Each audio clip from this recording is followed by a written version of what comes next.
For many, the full ab wheel rollout will be too challenging, and even the well-known entry-level alternative, namely doing them on our knees, this may still be too difficult to allow us to feel the right muscles getting worked, especially as doing rollouts on the knees encourages extension of the spine, when ab wheel rollouts is literally an anti-extension exercise. And yet in the context of calisthenics training, we know how valuable having a strong and stable core is, especially while the rest of our limbs may be moving.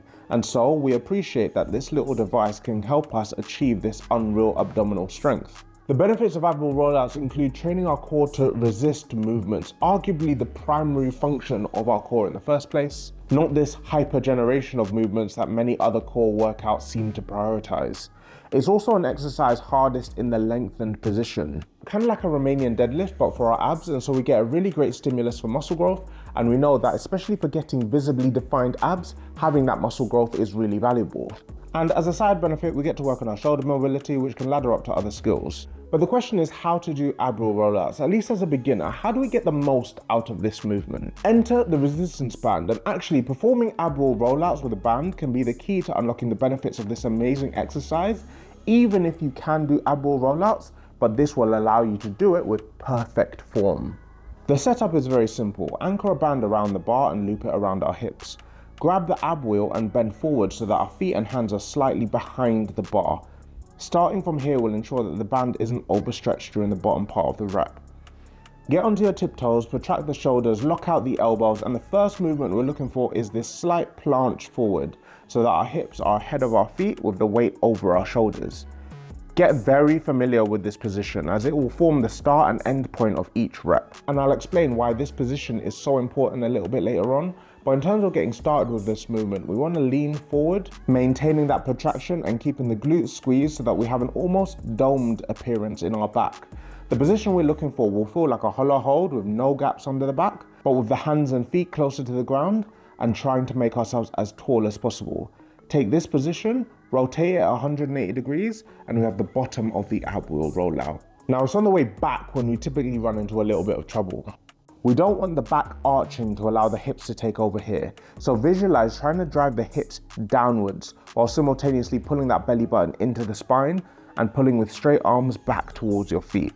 This will encourage this rounded back all the way back to that starting position. Now, all of this is a lot to remember, so let's go through the key things that we need to avoid when we're going through the ab wheel rollout.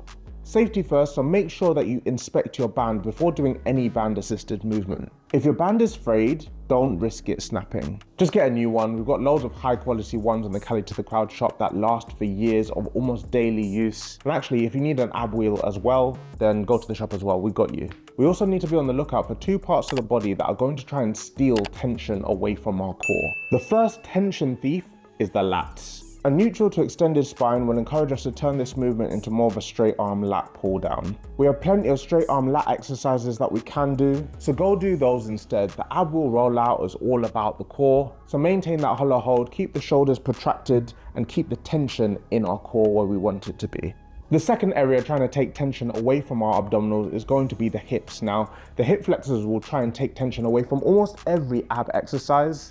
And if we lose the hollow body position during any part of the rep here, we have already lost the tension battle between the core and the hips. It's for this reason why I don't really love the knee variation of ab wheel rollouts, as it becomes harder to keep the hips from getting over involved. Instead, by using a band and keeping the hips in front of the feet with our glutes engaged at the top of the rep, it encourages us to maintain this hollowed back and so keeps tension on the abdominals. Now, really important, make sure that you do not overdo this. If this is your first time doing ab wheel rollouts, use a heavier band, at least a band that takes off half of your body weight. And then as you get more familiar, you can decrease the banded support over time. And quickly, I just want to give an honorable mention to the ring rollout, which I think is a decent substitute, especially considering we can adjust the height of the rings to make it easier or more challenging. But in my opinion, using an ab wheel for this exercise just gives us so much more in terms of simplicity. I mean, it's easier to keep the foot position constant. We don't need to adjust any equipment.